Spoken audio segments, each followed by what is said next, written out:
अब एक चीज़ बची, उसको ख़त्म कर लेते हैं, ठीक है। क्या है वो?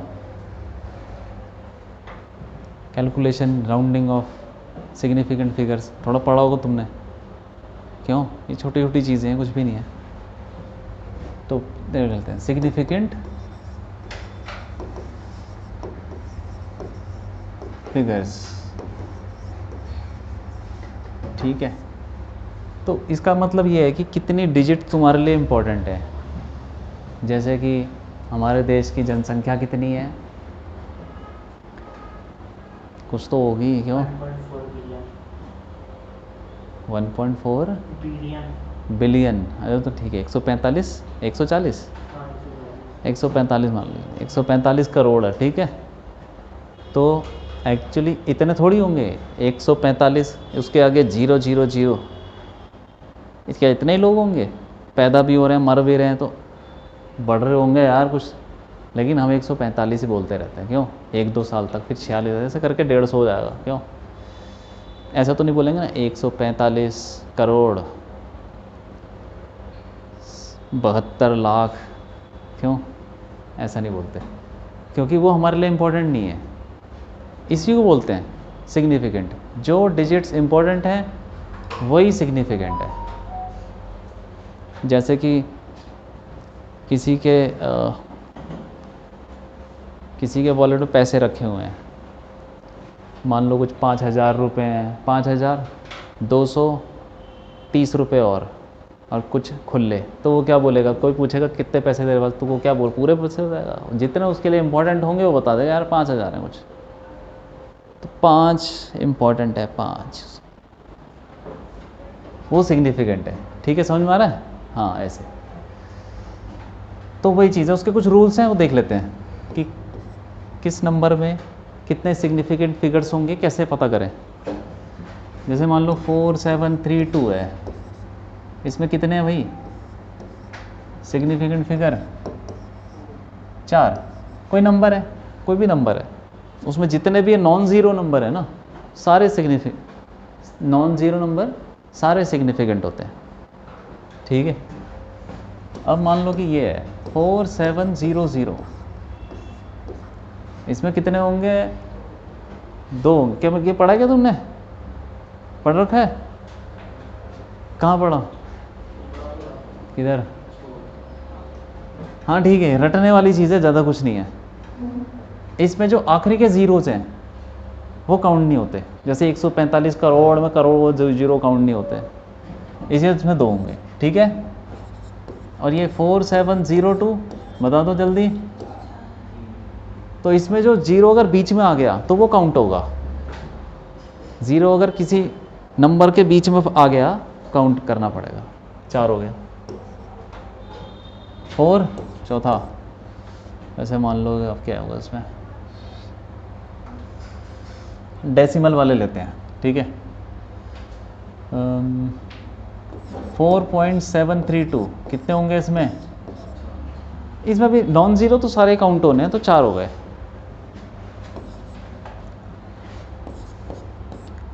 4.700, इसमें कितने होंगे? 4। डेसिमल में होते हैं, डेसिमल में इनकी इम्पोर्टेंस बढ़ जाती है। जैसे तुम किसी दुकान पे जाओगे, ठीक है, तराजू रखे रहते हैं, तो किसी तराजू में ऐसे लिखा रहता है 0.00 kg, यहाँ kg लिखा हुआ है, कुछ नहीं रखा तो ऐसे ही, ठीक है। 0.000 kg। कौन सा तराजू तुमको ज़्यादा एक्यूरेट रीडिंग देगा? समझ गए? इसका मतलब पॉइंट के बाद कितने डेसिमल तक तुम नाप सकते हो वो इम्पोर्टेंट है। डेसिमल के बाद तुम 5 डिजिट नाप सकते हो, अरे भैया तुम्हारे पास तो फिर मतलब कैसा इंस्ट्रूमेंट होगा वो। स्केल से तुम कितना नाप सकते हो, पॉइंट के बाद कितना आता है? एक ही आता है। लेकिन और भी अच्छे अच्छे इंस्ट्रूमेंट्स होते हैं जिससे तुम पॉइंट में 2-3 डिजिट्स आगे नाप सकते हो, ठीक है। ये इंपॉर्टेंट है भाई। पॉइंट वाले में आगे वाले ज़ीरो सब काउंट होते हैं। इसका मतलब तुम ये नाप सकते हो, तुम्हारे पास वो इम्पोर्टेंट है, नहीं तो 4.7 ही लिख देता वो। ठीक है, ये हो गए 4। 4.07 3, ठीक है, 0.473 3। ये वाला ज़ीरो काउंट नहीं करना, शुरू का ज़ीरो काउंट नहीं करते। 0.047 ये भी ज़ीरो काउंट नहीं करना, ठीक है। शुरू के जो ज़ीरो हैं वो काउंट नहीं करने। 2 हो गए ऐसे करके। 4.7 इंटू 10 की पावर 5। ये जो 10 की पावर है इसको काउंट नहीं करना, ये वैसे ही है करोड़ की तरह, ठीक है। 10 की पावर में कुछ भी हो काउंट नहीं करना उसको। 2 ये है भाई, ये याद करना है, ठीक है, लिख लो ये सब।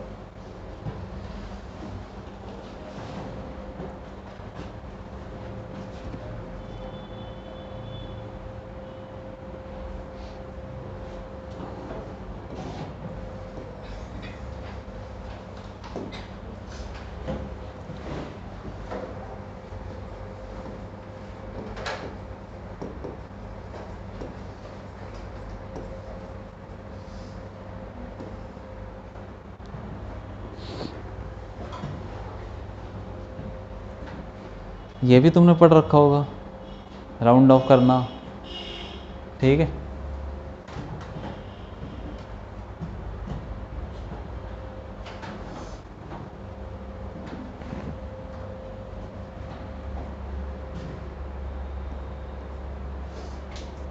क्यों, ये तो शायद 9th में पढ़ लेते होंगे बच्चे। मान लो कि तुमको 4.7326 ऐसा कुछ, हमें राउंड ऑफ करना है, हमें ये हटाना है, ये हटाना है, इसमें से हटाना क्या है, यहाँ तक बचाना है बस हमको, ये हटा देना है। तो कितना होगा भाई इसका? 4.7। अरे हमको सिर्फ ये हटाना है ना।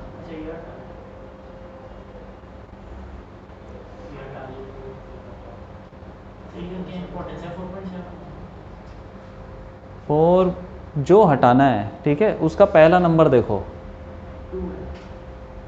2 है, वो 5 से कम है, ज़्यादा है, छोटा है, तो इसका मतलब सीधा हटा दो उसको।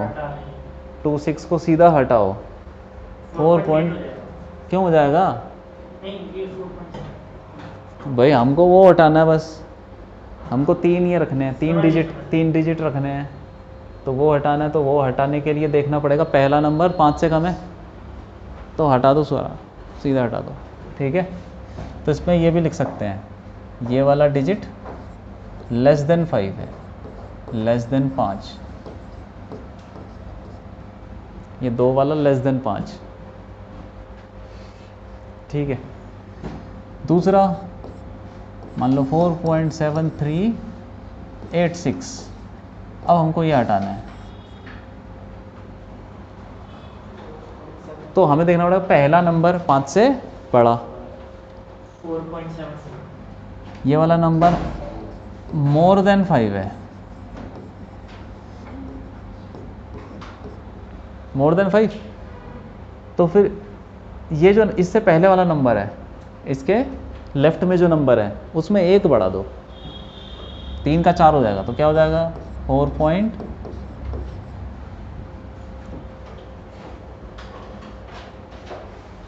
तो 3 जो है इंक्रीजेस बाय 1,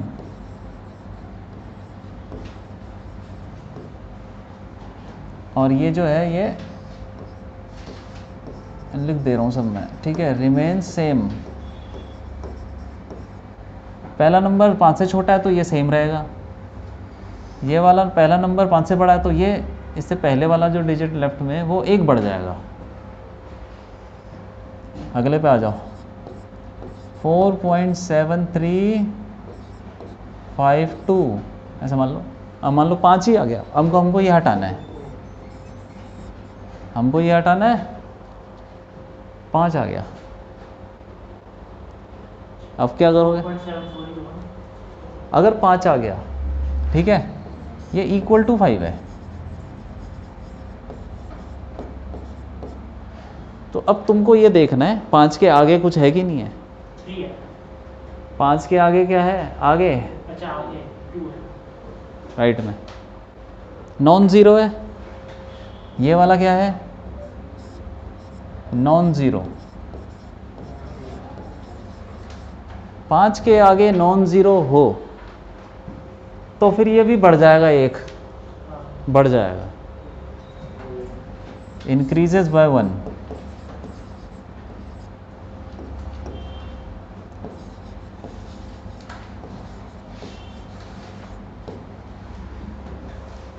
पाँच के आगे कुछ भी नॉन ज़ीरो है, 1 भी है, ठीक है। 5 के आगे ऐसा भी हो सकता है कि 0 हो और उसके आगे 1 हो, तब भी वो नॉन ज़ीरो हो गया।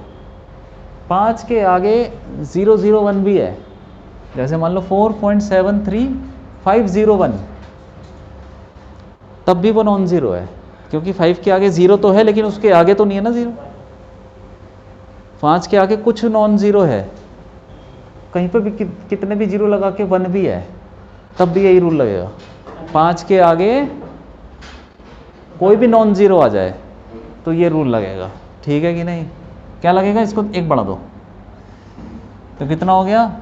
4.74। 3 का 4 कर देना। अगर 5 के आगे कोई भी नॉन ज़ीरो है तो 5 के लेफ्ट में जो भी नंबर है उसको एक बढ़ा दो। नहीं है तो देखो ना आगे 4.735, अब ये 5 है, ये इसके आगे 0 भी लगा दो। अब तुमको ये हटाना है, ठीक है, ये हटाना भाई। ये 5 के बराबर है तो है ही, ठीक है, इसे लिखने की ज़रूरत ही नहीं है। ये हटाना है और 5 है, इसके आगे कुछ भी नहीं है। और फिर इससे पहले चेक करो क्या है, इसके राइट में, इसके लेफ्ट में चेक करो क्या है, 3। अब आता है रूल इवन ऑड का। ऑड है या इवन है? ऑड है, ये ऑड है। अगर ये ऑड है तो ये एक बढ़ जाएगा, 4.74, ठीक है। ये 5 के बराबर है, इसके आगे कुछ भी नहीं है, 0, सब 0। 5 के आगे कुछ भी नहीं है, तो इससे पहले चेक करना है कि इवन है या ऑड है। ऑड है तो एक बढ़ा दो, 4.75,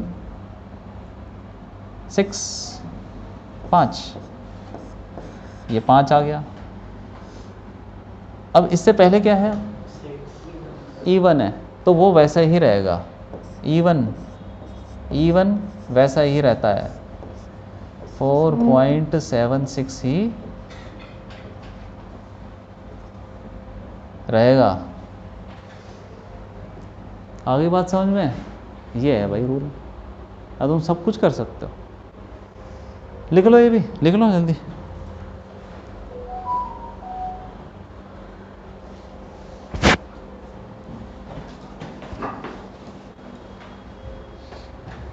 अरे ठीक है, लिख लिया, क्या हो गया? अरे थीटा नहीं होता क्या एंगुलर डिस्प्लेसमेंट? थीटा की यूनिट हो गया। अब देखो कैलकुलेशन कैसे करनी है इस चैप्टर में ही, बस आगे नहीं, बस इस चैप्टर में। और वो भी तब जब उसने क्वेश्चन में बोला होगा कि भैया कैलकुलेशन को ध्यान से करो, सिग्निफिकेंट फिगर्स और ये सब रूल को ध्यान में रख के कैलकुलेशन करो, तब करनी है ऐसे। Rules for calculation.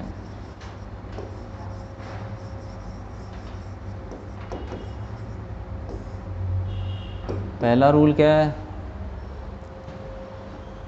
कभी भी हम अगर ऐड करेंगे नंबर्स को या माइनस करेंगे? ड्यूरिंग, नहीं यार ऐसे नहीं,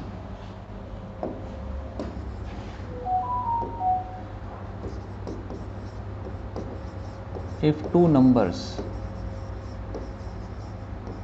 are added या फिर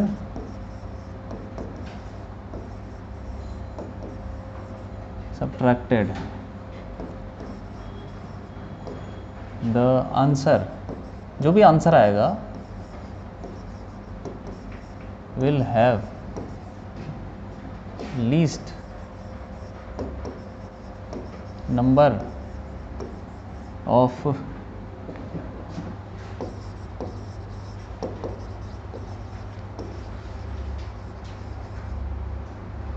decimal places.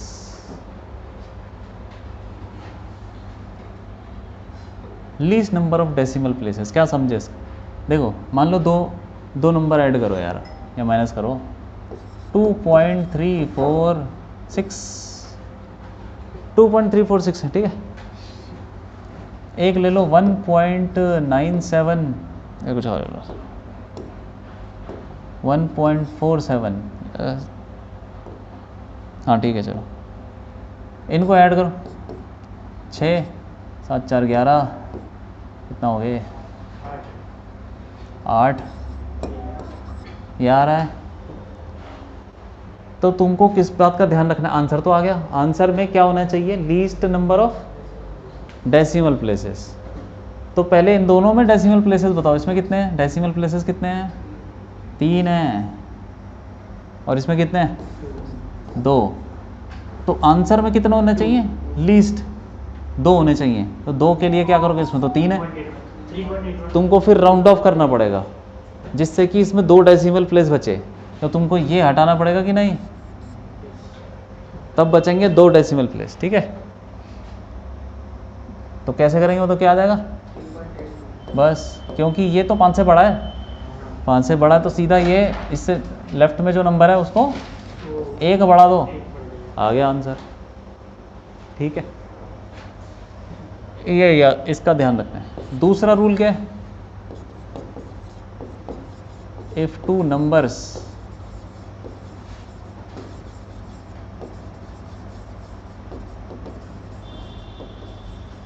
मल्टीप्लाई, अब मल्टीप्लाई या फिर डिवाइड हो रहा है, ठीक है, यही हो सकता है, और क्या होगा? Divided. If 2 numbers are multiplied or divided,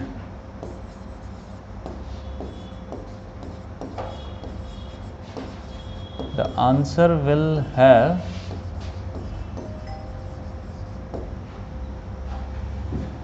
least number of significant figures।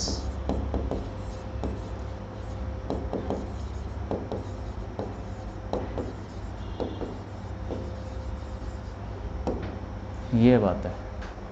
जैसे कि मान लो इन्हीं को मल्टीप्लाई करते हैं, चलो इसको करते हैं 1.4 1.7, इनको मल्टीप्लाई करते हैं, ठीक है।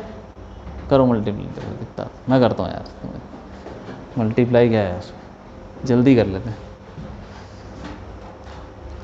2.34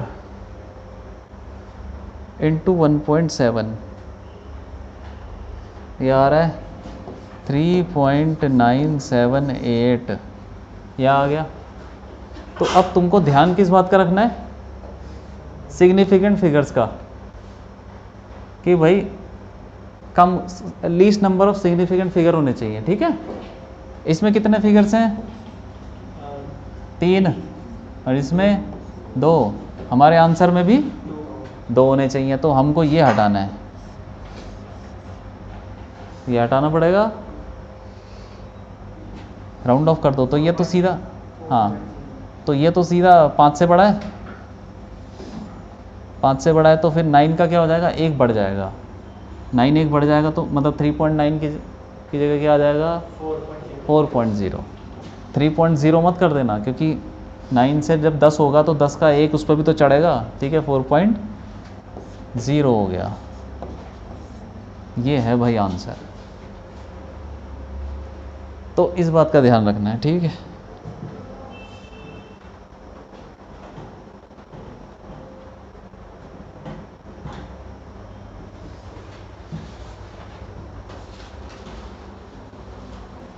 ठीक है भाई, एक और चीज़ बताता हूँ, देखो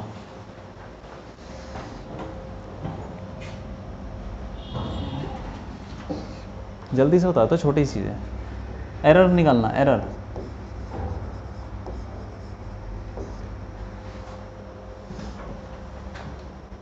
बुक में नहीं है ये, ठीक है, तो पढ़ने की ज़रूरत नहीं है अभी, मैं छोड़ सकते हो, ऐसे ही बता रहा हूँ बस मैं। एरर निकाल, एरर होता है बहुत सारी कैलकुलेशन के बीच में आता है एरर, उसको कैसे निकालते हैं? तो देखो, पहले तो एक स्टैंडर्ड तरीका होता है कि हम जो मेजरमेंट ले रहे हैं उसमें एरर कैसे निकालें। इसकी लेंथ नापनी है तो इसको 10 बार नाप लिया, तो कोई ज़रूरी नहीं है कि 10 बार सेम आए, हो सकता है थोड़ा अलग अलग आ जाए। यहाँ से वहाँ तक की लंबाई नापनी है, तो किसी आदमी को बोलोगे वो यहाँ नापेगा, वो कुछ बताएगा, किसी तीसरे को बताओगे वो कुछ और ही बता देगा, थोड़ा सा आगे पीछे बता देगा। ऐसे 10 आदमी को बुलाओ, उनसे नपवाओ, तो वो कुछ और ही बता देंगे, कुछ और नहीं, मतलब आसपास बताएंगे लेकिन सब सेम नहीं बताएंगे, ठीक है, थोड़ा बहुत डिफरेंस होगा। तो अब वो कैसे समझे कि भाई कितनी लंबाई है इसकी? तो वो क्या करेगा, वो उसी डाटा को यूज़ करके कुछ कुछ निकालेगा। तो वही कर रहे हैं हम। मान लो कि हमारे पास है ये A1 A2 क्या है, ये वही है, 10 लोगों ने नाप लिया, कुछ लोगों ने नाप लिया, ठीक है, कुछ जो भी दिया उसको। A1 A2 रीडिंग्स बोल दो उसको, रीडिंग्स। n लोगों ने नापा कुछ रीडिंग, तो पहले हम निकालेंगे मीन, इन्हीं का मीन, मीन मतलब एवरेज। A1 प्लस ऐसे करके AN अपॉन n, ऐसे तुमने निकालना भी होगा यार एवरेज, और क्या होता है वो, स्टैंडर्ड स्टैटिस्टिक्स में पढ़ा होगा, क्यों? अरे स्टैंडर्ड डेविएशन ये सब नहीं पढ़ा, ठीक है। तो ये आ गया भाई, ए मीन आ गई कुछ वैल्यू, ठीक। अब हमने निकालना है हर एक रीडिंग में कितना एरर है, हर एक रीडिंग में कितना एरर है, उसको बोलते हैं absolute error. Absolute error in A1 में कितना एरर है, तो उसको कैसे बताएंगे, उसको बोलेंगे डेल्टा A1। डेल्टा मतलब वही हो गया, यहाँ पे तुम उसको एरर समझ लो। डेल्टा A1 क्या है कि A1 में कितना एरर है, ये कैसे निकालना है, A1 minus A mean. Absolute error in A2, उसको बोलते हैं डेल्टा A2। ये क्या हो जाएगा, A2 माइनस, ये स्टैटिस्टिक्स की तरह है, थोड़ा थोड़ा तुम्हें लग रहा होगा, क्यों? ऐसे ही कर करके सब में निकाल देंगे, A1 A2 delta A1 delta सब निकल जाएगा। किसका बज रहा है फ़ोन, किसका बज रहा है? तुम नहीं लाए, किसका है भैया? तुम्हारा बज रहा था क्या?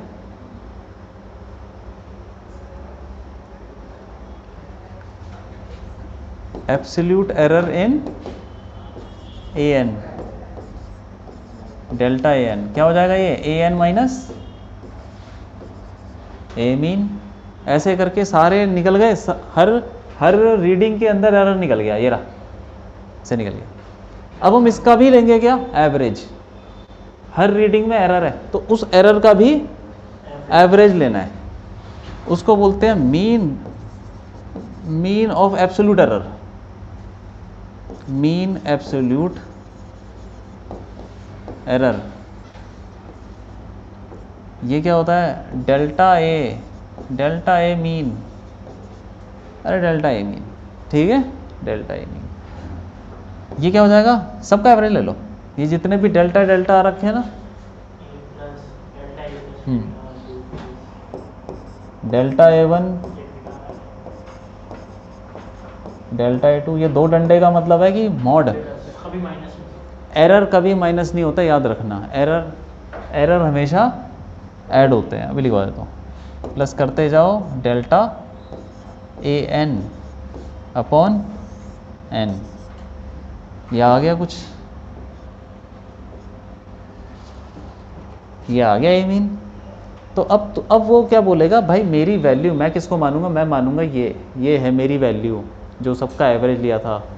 और साथ में उसके अंदर थोड़ा बहुत वो बोलेगा कि यार, कोई पूछेगा उससे क्या ये पक्का सही है, तूने एवरेज तो ले लिया लेकिन क्या ये पक्का सही है, तो बोलेगा नहीं, इसके अंदर थोड़ा ऊपर नीचे हो सकता है।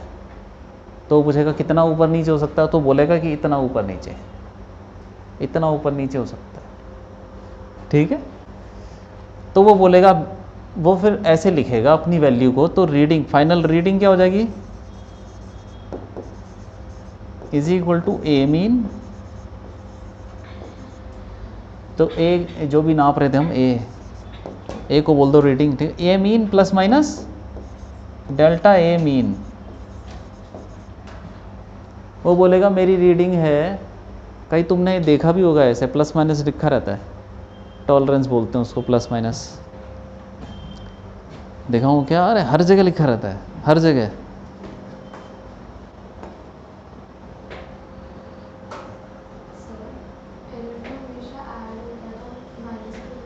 कहाँ पर, ऊपर नीचे भी तो हो सकता है, ऊपर नीचे आगे पीछे, मतलब ए मीन से ज़्यादा भी हो सकता है और कम भी हो सकता है, इसका मतलब ये है यार। तो हो सकता था हैं? एब्सोल्यूट एरर में तो हो सकता था ऐसा, वहीं उसमें तो ऊपर नीचे होता कहाँ है एब्सोल्यूट एरर, अच्छा अप्रोच नहीं था। मिल नहीं रहा मेरे को यार, हाँ दिखाऊँ तुमको। होता होगा चलो दिखा दूंगा, मिल जाएगा, ठीक है।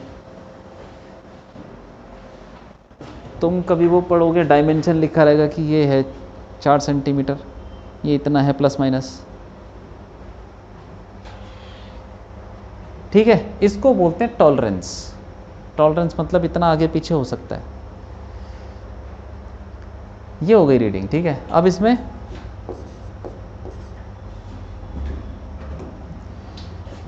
एक होता है फ्रैक्शनल एरर।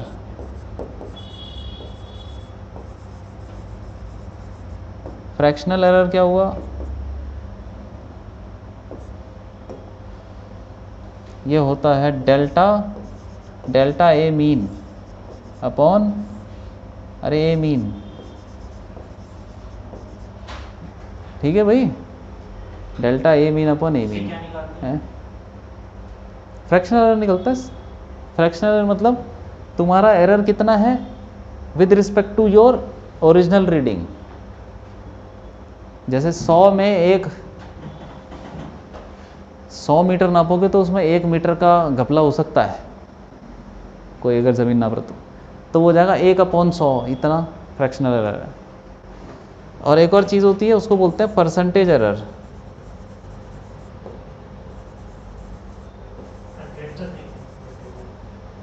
तो ये क्या होता है, इसको 100 से मल्टीप्लाई कर दो, फ्रैक्शनल एरर को 100 से मल्टीप्लाई कर दो तो परसेंटेज बन जाता है।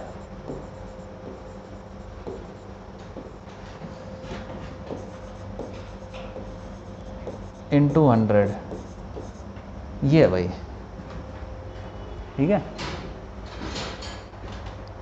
ये कहानी है,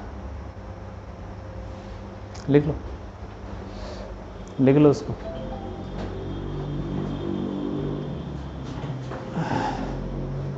वैसे तो ये कोर्स में नहीं है, CBSE के, लेकिन मैं, हाँ हैं, नहीं है CBSE बुक में ही नहीं है, नहीं केमिस्ट्री में तो नहीं है केमिस्ट्री में। नहीं केमिस्ट्री में नहीं। वो तो बस सीनियर केमिस्ट्री दे रहा है कैसे कैलकुलेट करना है। चलो आ जाए।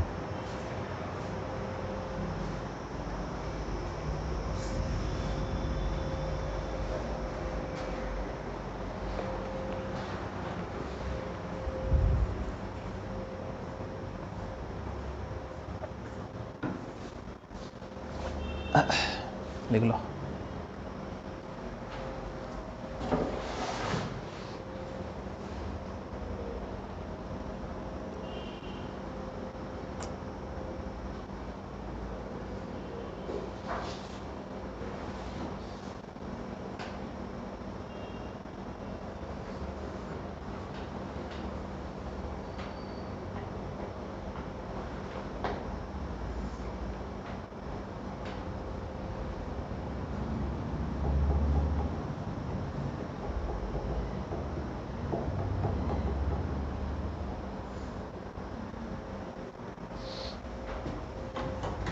हो गया भाई, लिख लिया।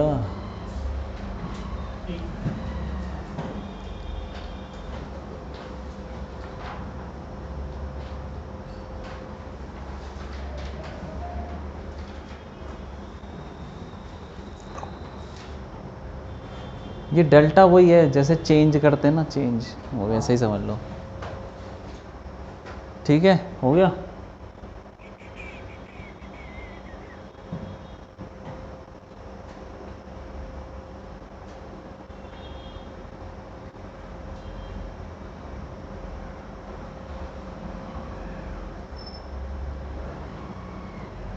ए मीन कौन सी वैल्यू है? नॉर्मल वैल्यू जो तुम निकालते हो, फॉर्मूले से निकालते हो। जैसे distance equal to speed into time मान लो, ये फॉर्मूला है ना। तो तुम्हें डिस्टेंस की मीन वैल्यू चाहिए, तो क्या करोगे? स्पीड इनटू टाइम, स्पीड की मीन वैल्यू और टाइम की मीन वैल्यू रख दो उसमें। ठीक है, तो मीन वैल्यू कैसे निकलती है? फॉर्मूले से। इसमें एक और लाइन लिख लो, एरर्स, एरर क्या होते हैं? Are always added. ठीक है, एरर हमेशा ऐड होते हैं। और दूसरा, मीन वैल्यू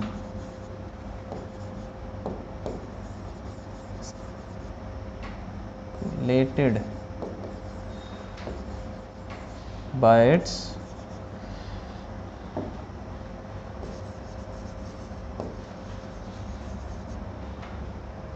जैसे कि V is equal to I R, potential is equal to current into resistance. तो तुमको मान लो करंट की मीन वैल्यू चाहिए, तो तुम क्या बोलोगे? I is equal to V by R. तो करंट की मीन वैल्यू क्या हो जाएगी? पोटेंशियल की मीन वैल्यू अपॉन रेजिस्टेंस की मीन वैल्यू। तो मीन वैल्यू डाल दो उस फॉर्मूले में, हो जाएगा। तो वही लिखा है, मीन वैल्यू फॉर्मूले से निकलेगी। ठीक है,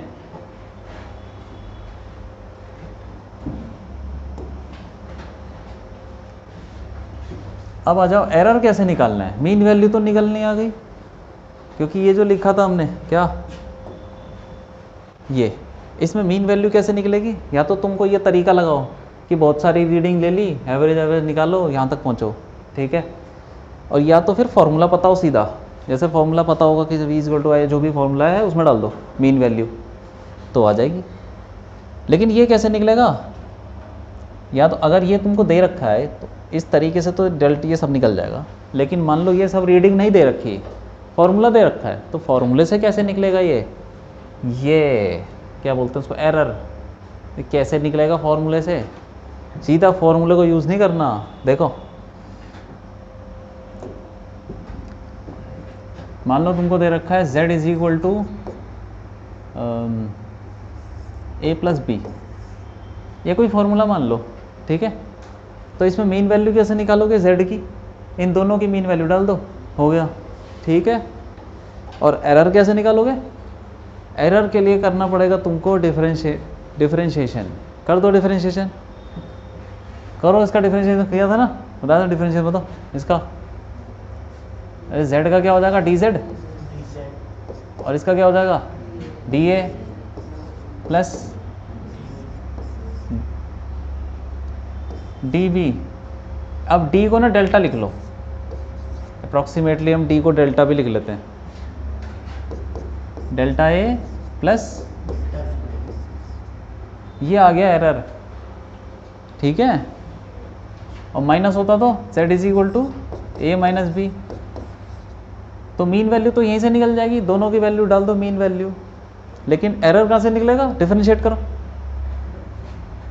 D Z D A minus D B. अब इसको एरर डेल्टा लिख लो, delta Z is equal to delta A, आगे बोलो, minus delta plus delta B.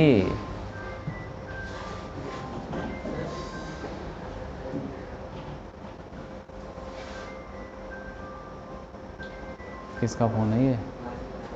है तुम लाए हो?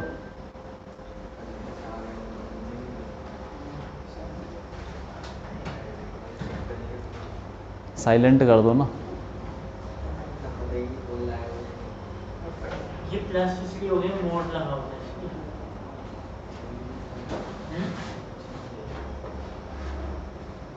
क्या लिखा है?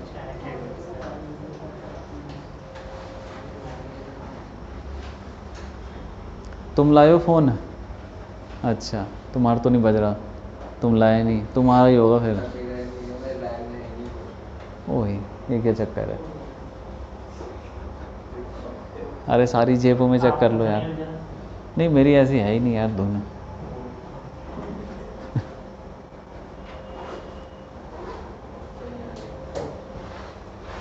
चलो कोई बात नहीं। अरे रिंगटोन तो पता होती है कि ये ऐसी रिंगटोन मेरी है, क्यों नहीं याद नहीं है?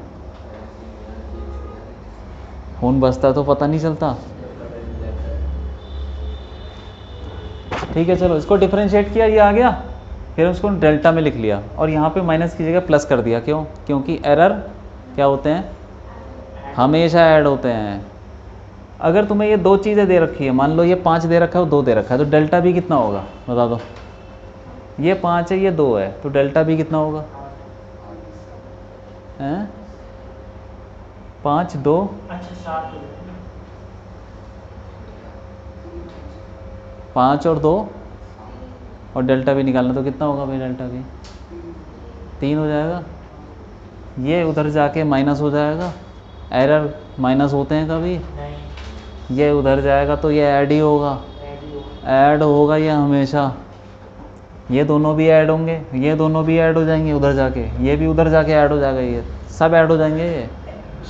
ठीक है कि नहीं? एरर कभी माइनस में नहीं आता, हमेशा ऐड ही होता है।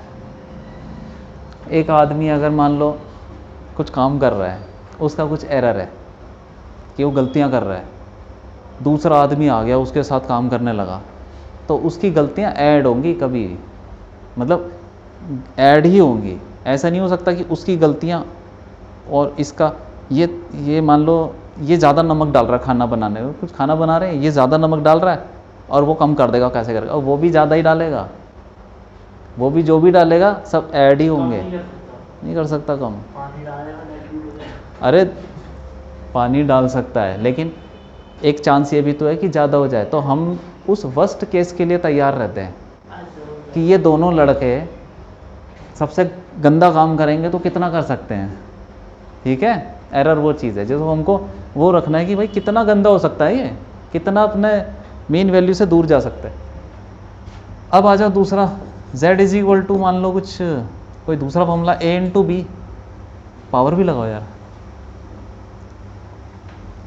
पावर लगा देते हैं। ठीक है, z की पावर a, z की पावर x, a की पावर y, b की पावर z, z कहाँ से आ गया, एक्स वाई डब्ल्यू, सी की पावर आर मान लो यार, कुछ ऐसा कॉम्प्लेक्स फॉर्मूला है। अब मल्टीप्लाई डिवाइड हो रहा है, करो डिफरेंशिएट। चलो पहले इससे पहले तुमको ये बताता हूँ, z is equal to A B, multiply हो रहे हैं, इसको डिफरेंशिएट कर दो, ये तो हो ही जाएगा। इसमें डिफरेंशिएशन दो चीज़ें मल्टीप्लाई हो रही है ना, तो इसको डिफरेंशिएट, इसका तो z डी जेड हो गया, इसका हो जाएगा प्रोडक्ट रूल। प्रोडक्ट रूल कैसे लगाते हैं? एक को ऐसे रखो, जब भी दो चीज़ें मल्टीप्लाई हो रही है उनको डिफरेंशिएट करना है, तो कैसे करेंगे? एक को वैसे ही रखो, ऐसे ही रख दिया, दूसरे का करो, दूसरे का क्या होगा? डी बी, तो साथ में डी बी आ गया, प्लस दूसरे को वैसे ही रखो, डी डी पहले का डिफरेंशिएशन डी ए, बस हो गया। ठीक है, इसको z से डिवाइड कर दो, z, ये तो हो गया डी, ये तो हो गया डेल्टा z बाई जेड। इस z को रखो ए बी के बराबर, तो a delta b upon A B और plus b delta a upon A B. ये b कट गया, यहाँ से a कट गया, तो डेल्टा z बाई जेड क्या आ गया, delta b by B plus, हाँ जो भी है,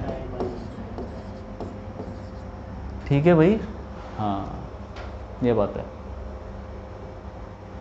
अब यहाँ पे डिवाइड भी हो जाएगा तो क्या हो जाएगा, 1 की पावर -1 आ जाएगी, यही आएगा। z is equal to